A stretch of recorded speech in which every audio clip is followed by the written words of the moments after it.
You're listening to WRUU-LP, Savannah, Georgia, 107.5 FM, WRUU.org. We are Savannah Soundings, community radio with global soul. Check, check, 1, 2.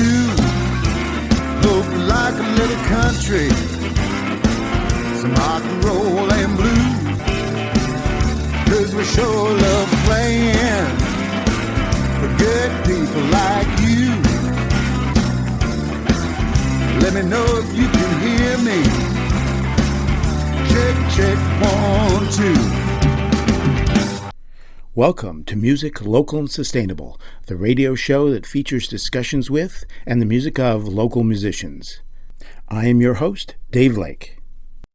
Tonight we're in the studio with Daniel Malone, most known as the drummer for the band Les Racket, and now with Lulu the Giant. Welcome, Daniel Malone. Thanks for having me, Dave. Why don't we just talk about your background in terms of when you started music? Well, this is going to sound funny, but I always knew from a very young age that I was going to be a drummer. I remember in third grade, they had this little school-wide showcase where they brought us all into the cafeteria. And they had all these instruments set up around and all these tables, and you could kind of go and try them out, and trumpets and saxophones and violins and whatnot. And I remember looking at it all, and then I went up to the principal, and I remember this vividly. I remember looking up at his pocket and tugging on his pocket until he looked down at me. And then I said, "Where are the drums?" And he said, "Oh, don't worry, they'll be there." And I just stood there the rest of the time while my class was in there. And I never disclosed the information to my parents. I never made it apparent that I wanted to play the drums because I knew that in 6th grade I was going to get to start playing the drums. So I just kind of patiently waited. I did take piano lessons, I think. Maybe started around 5th or 6th grade, which I'm very thankful for now. But I've kind of always known my career was going to be as a drummer, which is kind of strange, I think. But I guess in a certain way, too, it was kind of calming for me. I knew that everything else that I did was just kind of gravy. And get away with studying whatever I wanted to and knowing that it was just going to be for my personal library of knowledge and information. But drums were always going to be what I pursued. Do you have any inkling of why that was the case? Why you were just so attracted to the drums? I don't know. Back at that time, I couldn't tell you. I can't tell you what I felt when I was in 3rd grade about it. And I didn't really think much of it. It was kind of just obvious to me. But then drums also evolved, and I did it for certain reasons and certain times. Going into middle school, they had like a summer band program where if you were in 5th and 6th grade, you could go and kind of take group lessons from high school kids. Also at the same time, our middle school had a very popular music program. Our band teacher, Steve Bratton, was just one of these gifted teachers everyone admired, and he took his job seriously, and he was passionate, and he was fair. So from the time of like 5th or 6th grade, the goal was to make the symphony band in Parkside Middle School and to audition and play the quads or the snare drum in the marching band, because as funny as it is to say, it was a prestigious thing in middle school. And the drum section was the coolest section at that time. Then when I got into high school, it was more about I wanted to be in charge of the drum line. I wanted to have the position, where I could call the shots and schedule rehearsals and make sure people were following up on responsibilities. And so I took it very seriously. And when I went to college, I first went to Ohio State University. The only reason I went there was because I wanted to play in the marching band there. Script Ohio and all that. There's nothing like playing in front of 100,000 people. At Ohio Stadium, when you march down, they have this ramp entrance, and so the marching band does a silent entrance, and the drummers come out first. So you're set back from the tunnel a good 20 or 30 feet. Tempo is given by the squad leader, just like by clicking on his snare drum, and then everybody starts marching. And as the first drummers are exiting the tunnel, all of a sudden you hear 100,000 plus people just growing in this roar until it's all encompassing. And then it's obviously just all about execution. And when I was at Ohio State, that was a different kind of responsibility for me. That was much more about execution and precision. Because when I made the marching band my freshman year, I was the low man on the totem pole in the snare drum section. There were 4 spots, and there were about 85 people vying for those 4 spots. So I was fortunate enough to make it. But then I was the 18-year-old, and I had squad leaders who were 24 in grad school, which the difference between 18 and 24 is quite profound. And then it was, all right, I'm part of something bigger now. It has to be accurate, and I have to take it seriously and put in the effort and practice. And also along that time, my ability to keep time and kind of predict tempo was really solidified, because every single band rehearsal, every song has a different tempo, and you practice it precisely. Script Ohio is at 160, and the fight song is at 180, etc. So those tempos kind of became solidified for me. I don't know if I can do it now, but if you would have asked me a few years ago, like, give me 180 beats per minute, I can go, and that's probably pretty close.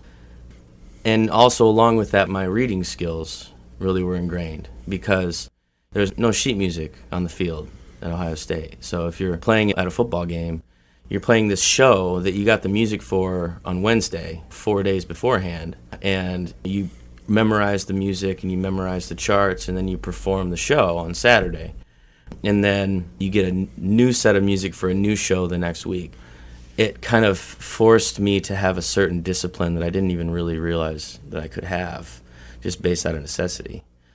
Which was great, because then after I graduated from Ohio State, I went to Berklee College of Music in Boston for a postgraduate degree. And because of my reading skills from Ohio State and my chops from being in the marching band, I was able to test out of the first 2 semesters in the performance program that I was in, which was great because it saved me a lot of money. And I was able to then declare my major, which was performance, which you weren't able to do until the 3rd semester. But I did it right away, and then I was able to do fall, spring, summer, and graduate the complete 4-year degree in 2 years, which was my plan. And it was along that time when I was kind of transitioning between Ohio State and Berklee that I started really getting into improvised music. Started off with kind of jam bands and metal bands, playing with my college roommates in Columbus, and then when I got to Berklee, that transitioned into jazz, Wayne Shorter Quartet, Grant Green, all these different players. And at that time, too, I started to be less inspired by drummers and more inspired by bass players and guitarists and saxophonists. And the conversations that I would have with bass players, they would talk to me about their favorite drummer, which was really interesting to me. I used to watch a lot of drum videos. I watched a lot of solo videos, Dave Weckl and Steve Gadd, Vinny Colaiuta, Brian Blade, and all these guys. And then at a certain point, it became about the other musicians that were going to either inspire me or not inspire me to play artistically and authentically and honestly. That was then another transition for me as far as why I was doing drumming and what I was getting out of it. And then I moved to New York City in 2009, and I was hustling. And my first job there, I was a nanny. It was like 3:30 to 7:30 every day for $20 an hour under the table, which allowed me to play shows and do rehearsals with various different bands. And so that's what I did. I looked up every band I could on Craigslist, answered every ad. At any one point in time, I might have been in 8 different bands.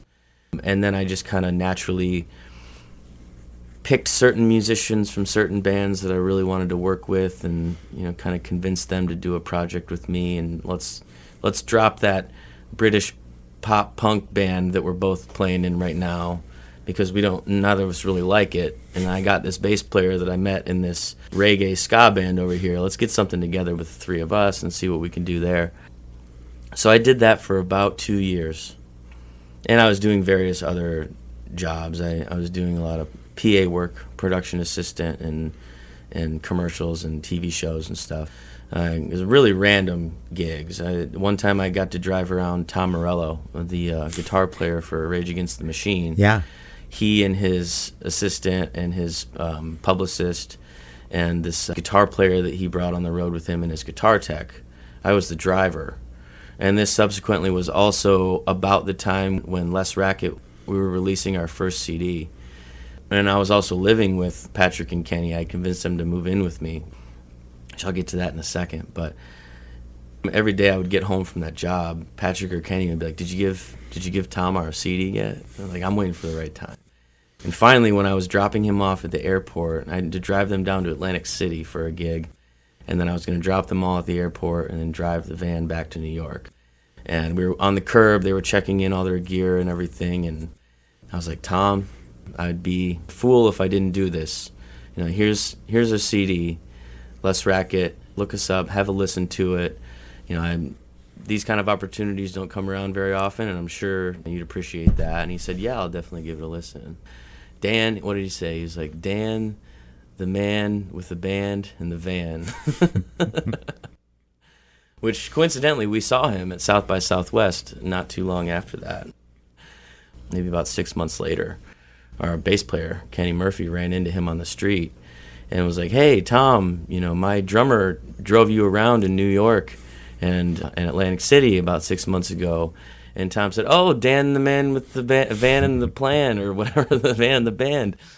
And I was going to meet Kenny. I was going to be about 10 minutes. And Kenny was like, well, he's going to be here in about 10 minutes. But Tom was on his way to an interview or something, so he couldn't.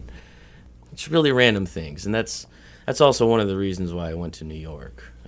When I graduated from Berkeley, I thought I had about 3 options in my mind. That I was either going to go to Los Angeles and pursue a commercial music career, or go to Nashville and pursue like a studio music career, or go to New York and pursue a jazz career.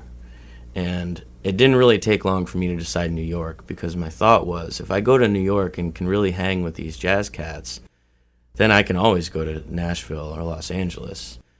That'll always be an option, because the skill sets required to play in New York comfortably and authentically are the best in the world, in my opinion. If you go to Smalls Jazz Club on the West Village in New York, you can, on any given night, for $20, hear a trio or quartet that's 10 times better than anything that you've ever heard.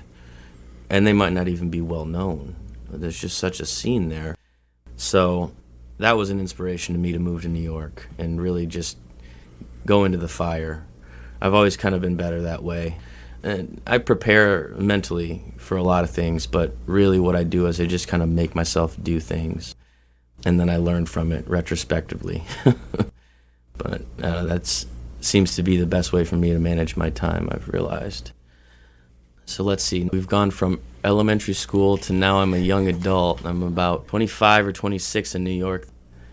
I had a friend call me on Friday night, and he said, hey, what are you doing, Dan? And I said, I'm hanging out with my girlfriend at the time and my best friend, and he had just gotten over to my apartment, and he was like, well, I need you to come into the studio.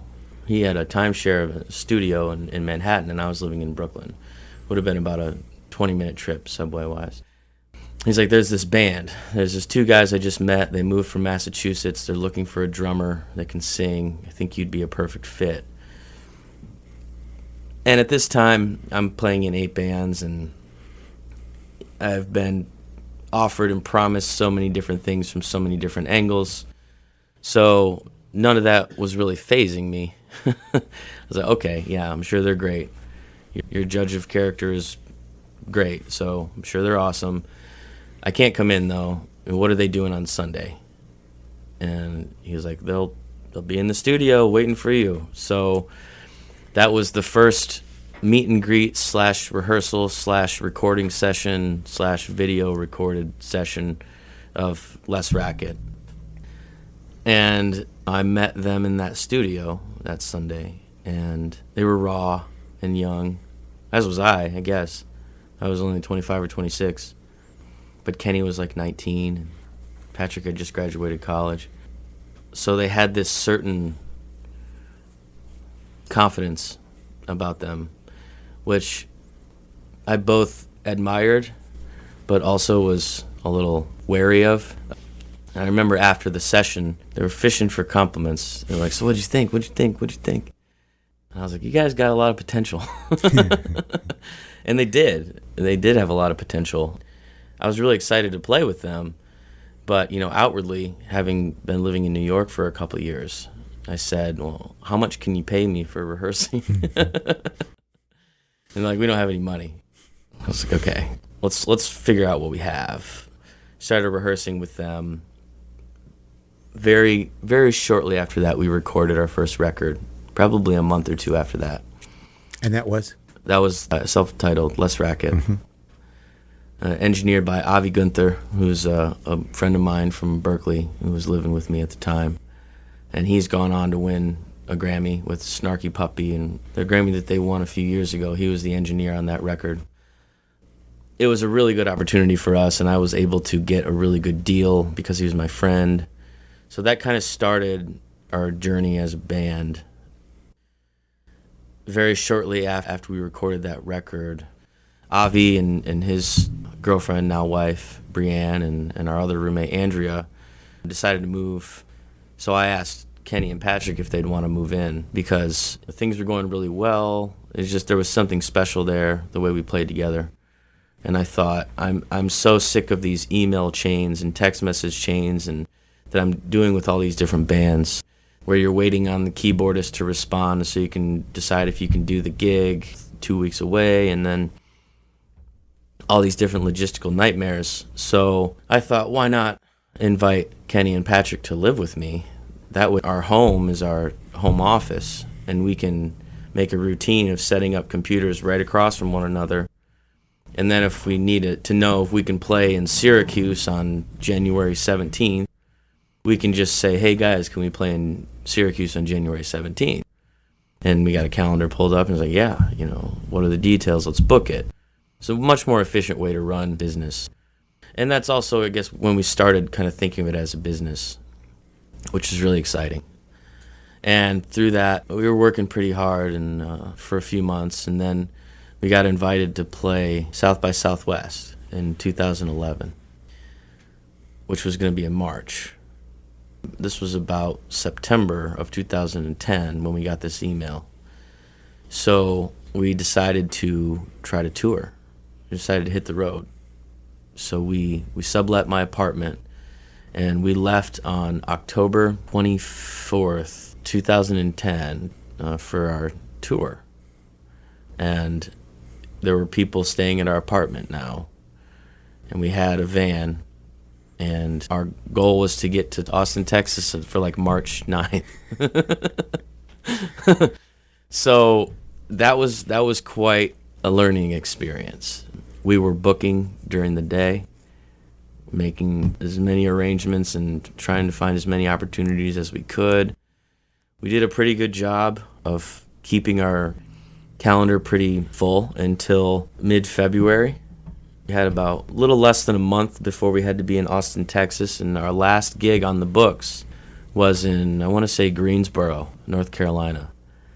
And I had a cousin who lived there at the time, and he was a freshman in college. And he was the only person at our show, literally the only person at our show. And he also didn't have a place for us to stay, which that was new for us. We had kind of always knew somebody, a family member or a friend of a friend, or had this network that kind of just came into being through word of mouth. But then Greensboro was the first time where we didn't have anything like that, and we didn't have a lot of money left. So I remember this like it was yesterday. We had a little powwow, the three of us, on the patio of that venue, which is called the Blind Tiger in Greensboro, North Carolina. And we came up with a plan. One of us was going to go talk to the manager, one of us was going to go talk to the bartender, and one of us was going to go talk to the waitress. And we were just going to talk to them long enough until one of them inevitably would ask where we were staying that night. And then we would say, we don't have a place to stay. And we didn't know what would happen. We would hope that they would offer us a place to stay, obviously. It went off without a hitch. Within 30 seconds of talking to this waitress, she was like, where are you guys staying? And we said, we don't have a place to stay. Well, she said, well, you can stay at my house. You know, I have a couch and, you know, floor space, and we were just 3 of us, and we traveled with an air mattress and some bedding. So that was enough for us. So that was a really good confidence boost. That was the first time we had to do that. And because it was so easy, it was kind of a push in the right direction. It's like, we can do this. So then the next day, I said, hey guys, I remember Savannah, Georgia being a beautiful town. I had done a road trip down to St. Augustine once with my girlfriend in New York, and we had stopped in Savannah for just a few hours on the way. And I remember thinking it was gorgeous. It's like, let's drive to Savannah. So we got into Savannah on Sunday after the gig. We had enough money to stay at, I think it was the Comfort Inn at the time on Bay Street. That was like pretty much all of our money. So we stayed there, and then we got up on Monday and started walking, researching music venues. And so we went to Molly McPherson's and Congress Street Social Club. No real good fits for us. And then I think the third or fourth one we found was called Livewire Music Hall on River Street. And we walked in there, and it was the perfect situation for us. It was set back, had stone walls. It was very cool in there, and otherwise pretty warm climate, especially us being from the north. The bartender was young and looked like he was really hungover. He had jam band music playing. He had a ping pong table. There was nobody in there. They had Wi-Fi. And we were like, this is a perfect place for us to set up shop for the day. It was like a nice office setting. So we're giving him our spiel, and we're booking, and we're playing ping pong, and we gave him our CD. And he put it on through their big sound system. And I don't know if you remember Livewire, but it had a phenomenal sound system. It was a phenomenal music venue run by some of my favorite people in retrospect. It was just a really good atmosphere. And so he played part of our CD, and he liked it. And then he got a call around 2 or 3 p.m. he was really unhappy about. This was Andrew Robertson. I don't know if you know the Robertsons, but he's the youngest brother. And he was upset about this call. So we asked him, like, what's up? And he's like, the guy who was supposed to host the open jam tonight just canceled on me. So we said, look, we'll play tonight from 8 until 2 if you give us free drinks and a place to stay. And he agreed to that. But what he didn't tell us, and what ended up being a big blessing for us, was he didn't post on social media or tell anyone that plans had changed. And at the time, this is a very popular open jam night at Livewire because they did it right. They had auxiliary percussion set up. They had a drum set. I think it was probably Eric Culberson or somebody that was hosting it. And you know how Eric's jams are anyway, very well attended. So every single musician that I now consider my closest friends showed up to Livewire thinking that there was going to be an open jam. So that was the perfect stage for Less Racket. So we played about an hour and a half set, and then we invited these people up to jam with us that we didn't know. They're now our great friends. But it was as if we were gifted like a 200-person fan base overnight.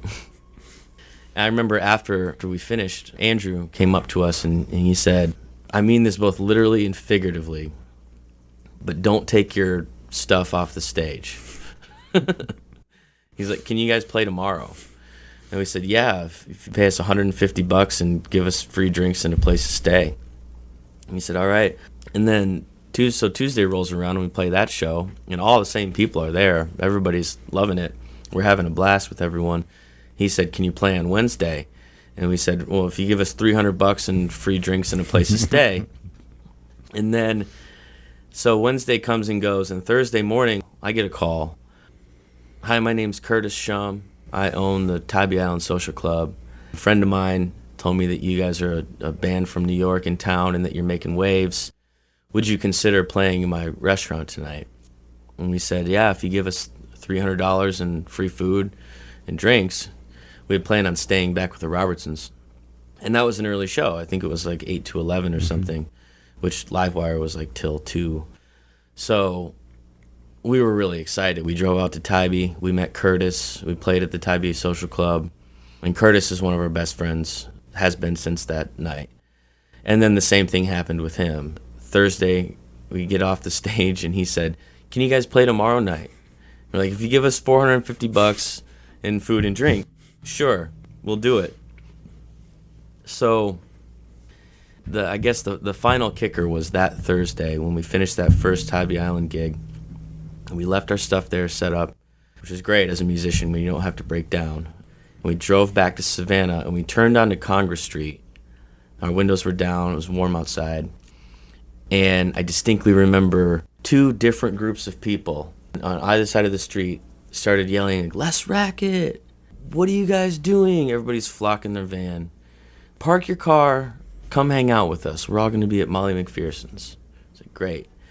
So we did that. We parked and we went to Molly McPherson's, and everybody's talking to us and feel really good about ourselves. And this girl comes up to us, and she's like, "My name's Lori. People around here call me Mother Goose because I take care of the touring bands around here." She's like, "Here's what's going to happen. We're going to throw a party for you guys tonight at my house on your behalf. I'll supply everything that you need. I'll get a place for you guys to stay. I just want you to look around and tell me if there's anybody that's in this bar that you don't want to be at my house." So this whole whirlwind is just, it's a dream. It was a week-long dream. It really was. So, of course, that party was super fun, and we got to become close with a lot of people. Derek Murphy, who passed away a couple of years ago, who was a really good friend of ours, and you know, a lot of these Savannah people, they were just, we felt like we could rely on them, and we felt like they appreciated us. And that whole Sunday through Friday night experience, again, kind of brought us to this next level of confidence, where if we didn't have a show, we can go get a show. If it's a Monday and we're in Savannah, Georgia, we can find a place to play. So because of that bolstered confidence, we ended up going to Athens on that Saturday and doing the same thing. We played Saturday, Sunday, Tuesday, and Thursday in Athens, and then came back to Savannah and played Friday, Saturday, Sunday, and we're banking this money. And then the next thing we know, we have like 4 days to get to Austin, Texas, and we're feeling great. Drive to Athens, pick up a new friend of ours in Athens, drive him to South by Southwest, and so then our tour perpetuated, and we were on the road for 4.5 years. We would schedule different holidays closer to certain families. We didn't really ever split up. Usually it was like, oh, we're spending Thanksgiving Dan's family, or going on vacation with Patrick's family. And then sometime in there, we decided to uproot from New York City and move down to Savannah officially. It was a no-brainer. And maybe it was just circumstantial, but the people here were just really special, really good to us, and we liked the atmosphere. And it's really easy to tour from here. 95 is right there. So, yeah, we did that and had some residencies and whatever. And we decided to take a hiatus, I guess about a year and a half ago maybe. Kenny moved to New Orleans to pursue his personal musical growth, I guess you'd say. And Patrick moved up to Long Island to rekindle things with his lover, Laura. So that's the Les Racket story. And then I guess along the way, sometime in December, 2 Decembers ago, I met Rachel Shaner at Tybee Island Social Club. She had come out to watch a Les Racket show. And it was actually, I think, the same show that we recorded Tybee 1. I think it was that show. She had come out to scope out our bass player because she heard he was really good. and I met her, and we fell in love, and also started working together. So, and it was kind of a long time coming for Lulu the Giant to get started. I guess it took almost 2 years for it to get moving, but now that project has some momentum going, and it's fun and exciting. And there are some things I can bring experiential wise from Les Racket, and there are other things that are new. And the dynamics, of course, they're both trios, but comprised of different people in different times. I'm 32 years old now, whereas I was 25, 26 when Les Racket started. You're listening to WRUU-LP, Savannah, Georgia, 107.5 FM, WRUU.org. We are Savannah Soundings, community radio with global soul. If you enjoy our programming on WRUU-LP, please support the station with a donation.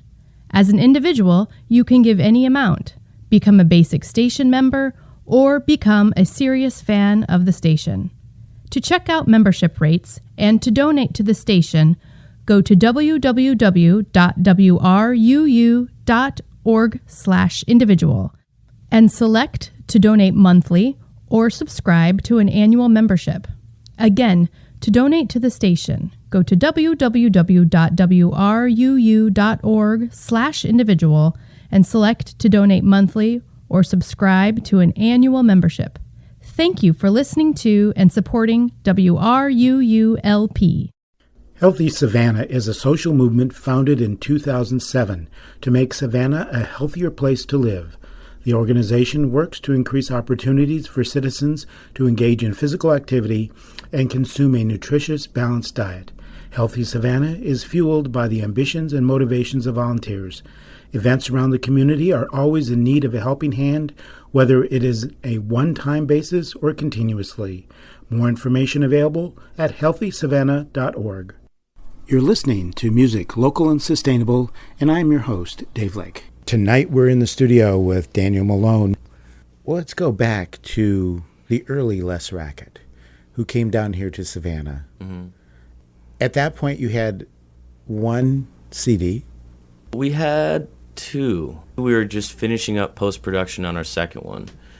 Which was? Be Water, My Friend. Mm-hmm. And that CD, we recorded on a weekend before we started coming south.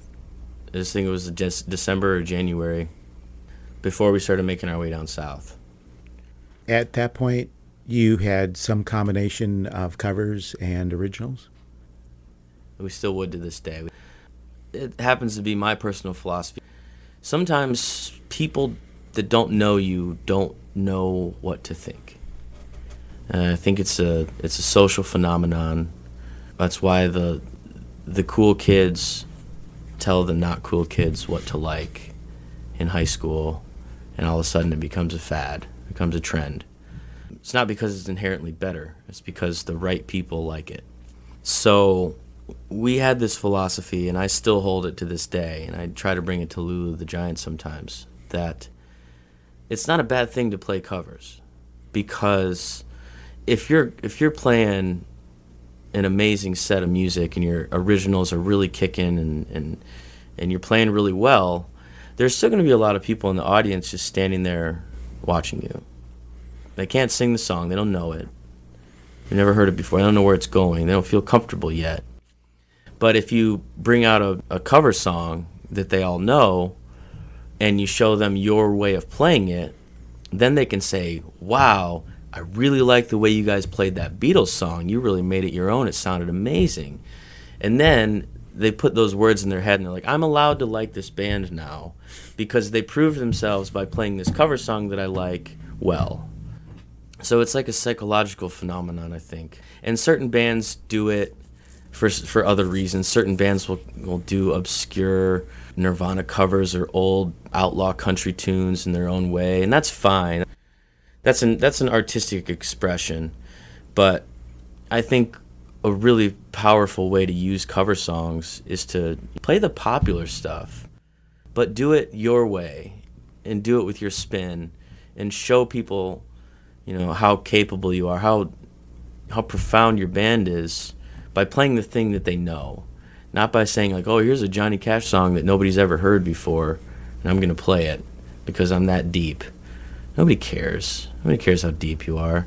At least not at this level. They don't care how deep you are until you get interviewed in Rolling Stone magazine in 30 years. And then they're like, oh, then I want to know a little bit more about this person. But if you're playing music on a regional circuit or even a national circuit, it just matters how good you are. It's just about how you can move a room, how you can bring the energy, what kind of fans you bring. A lot of bands I know, too, that I respect dearly, but just based on the kind of music they play, their fans are like, say, 90% male and 70% drug addicts. And it's just a shame. Certain bands are phenomenal. Well-practiced musicians, technically sound, technically masterful, but their fan base isn't a good look. They're the type of people who don't want to spend $6 on a beer, don't want to buy a T-shirt, want to not even really listening to you, or thinking about when they get to do their drugs or where the after party is going to be. So all these dynamics, it's an incredible thing. Well, let's talk about an original from an early album. Let's say, You Water My Friend. What would you consider the song from, say, that album that best reflects Les Rackett? Especially at the time, and that moment, that snapshot when we recorded that album and subsequent 2 or 3 months afterwards, I would say it was Oh Yeah. I say, oh yeah, 'cause I ain't afraid of dying anymore. I'll call all my friends, tell them who I've seen and how I know. And it's you, I know. You're strong enough to lift this heavy heart, and I will watch as the wave up and spreads its wings and flies away. And I scream, oh yeah, 'cause I ain't afraid of dying anymore. I will call all my friends, tell them who I've seen and how I know, and all together we scream, oh yeah, 'cause we ain't afraid of dying anymore. We will wake up with the sun, 'cause now we know just who we're living for.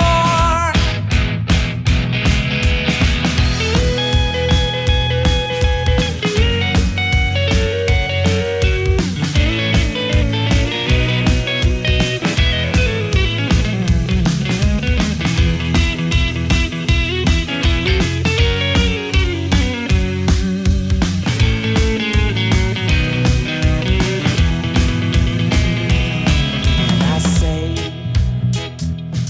oh yeah, 'cause I ain't afraid of dying anymore. I will call you up on the telephone. I'll tell you who I've seen and how I know. And all together we scream, oh yeah, 'cause we ain't afraid of dying anymore. We will wake up with the sun, 'cause now we know just who we're living for.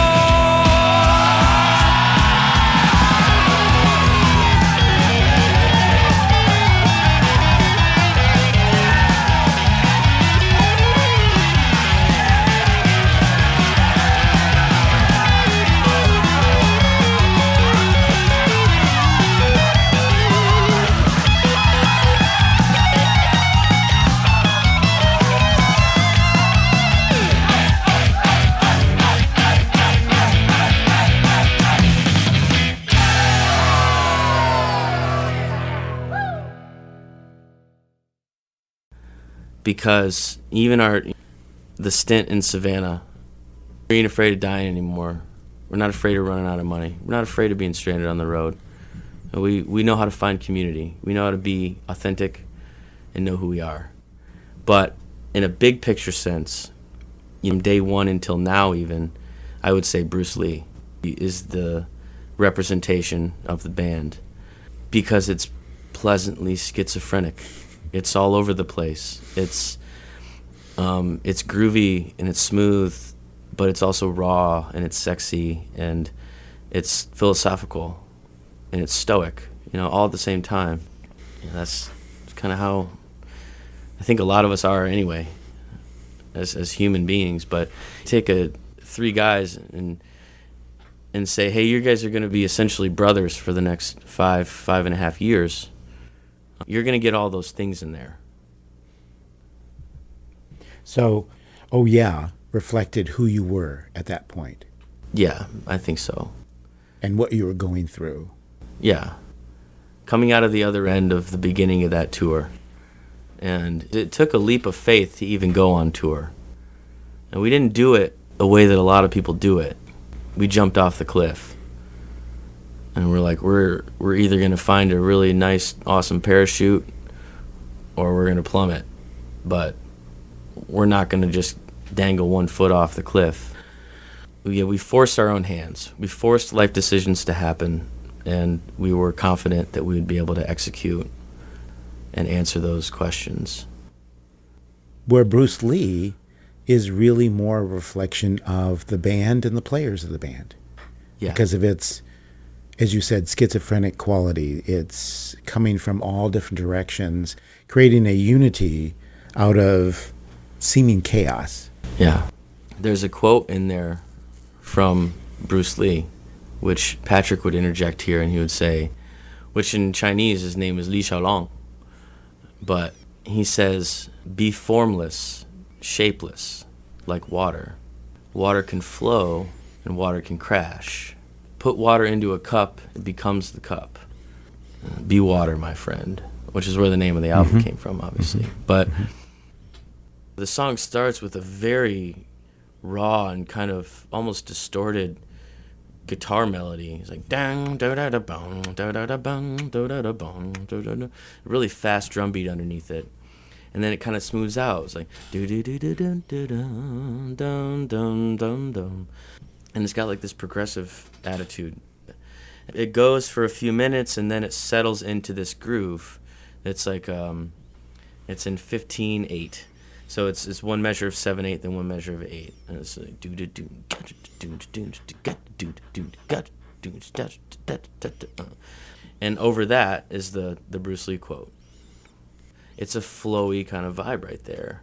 And then what we do with that song live is right after that, we go into free-form solos for each of the three of us, where we would all stop. I think Patrick used to take the first one. And on any particular night, he could do whatever he wanted to. It was a moment of pure artistic expression. And over time, we kind of developed habits and kind of knew how it was going to go and how it was going to sound. But every once in a while, that's the time where you're inspired to even yell. I remember there were a couple shows where I would just start singing something when I got to that space. Or singing a drum solo and then playing that drum solo back. And then once it ended, solo's responsibility to cue ba-da-da-da-dum ba-da, and then Kenny would start soloing, and then the same thing, he would cue that ba-da-da-da-dum da-da drum solo, and then we played the outro, which was crazy and fast and a big build-up. That's how humans are. 1, 2, 3, 4, 5, 6.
In the story that you told about you and Les Rackett, where does Whale Hail fall into that? We recorded that at Elevated Basement in Savannah in 2013, probably released in 14.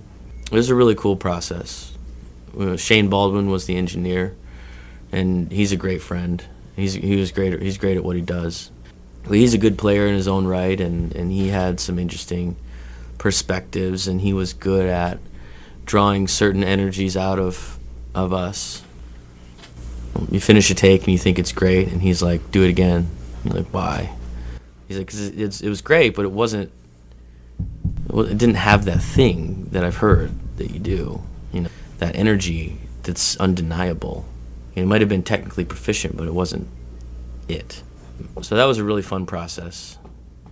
And as was most of the touring we did, it was a whirlwind of a process. And we recorded the album and we took a break for Christmas. Remember that.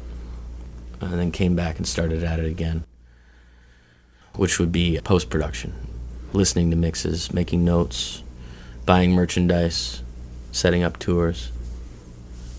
The stuff that you don't think of when you think of musicians. Now, I can't let you get away knowing that you have a degree from music school in percussion performance. Have you seen Whiplash? I have. And how realistic is that? It would be very realistic if you took the drummer and you got rid of the drums and you got rid of the drumsticks and you gave him a basketball. It's a basketball movie set with drums. It's like, I'm going to push you harder than you've ever been pushed before. I'm like, well, I kind of want to give up, but no, I'm going to really persevere. And at the end, I'm going to hit the game-winning shot. That was the movie.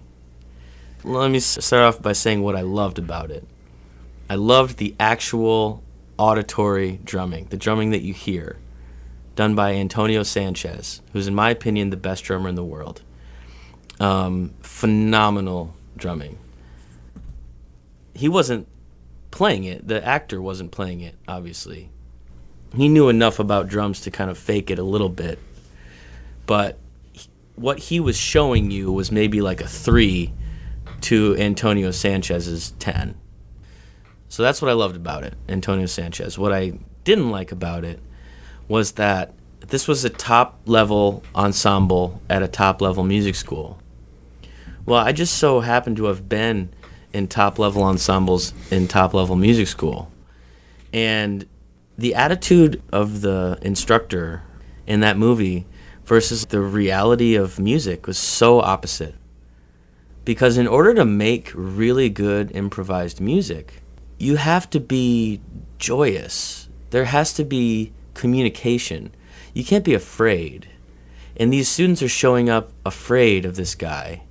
I'm like, oh, we're not playing these parts correct. Oh, no, I'm not in perfect tune.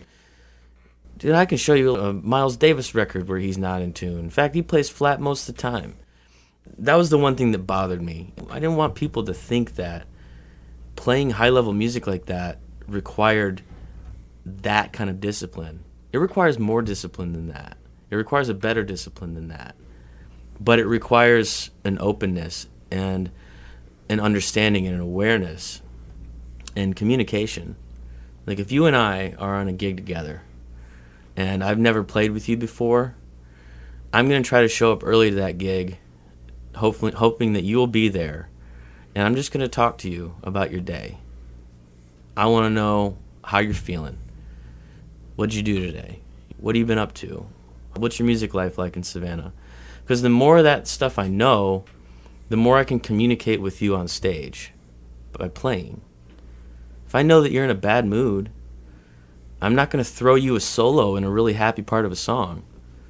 But I'm going to leave a ton of space for you to solo on that slow, sultry blues song. Because that's when you're going to get it all out of your system. And that's when you're going to shine. So what I saw in that Whiplash movie was just the opposite of that. It was all these people closing up and like practicing so hard. And they showed the drummer practicing so hard with this tense thing on his face, and he's like, is bleeding. Go look at the best drummers in the world. Watch him play. It looks effortless. It doesn't look hard. It's not hard. The faster you play, the less tension there has to be. It has to look easy in order for you to play as fast as you need to play. If you're straining, you're hurting yourself, and then you might be able to play that fast for a little while, but you're not going to be able to play any faster, and you're going to hurt yourself, and you're probably never going to play again. In order to play really fast, bebop style jazz, or punk music, drum and bass, whatever really fast genres you can think of, it has to look and feel effortless. Those are the things that really bothered me about Whiplash. It's a basketball movie set with a drum set. Tonight we've had Daniel Malone in the studio, and I want to thank you so very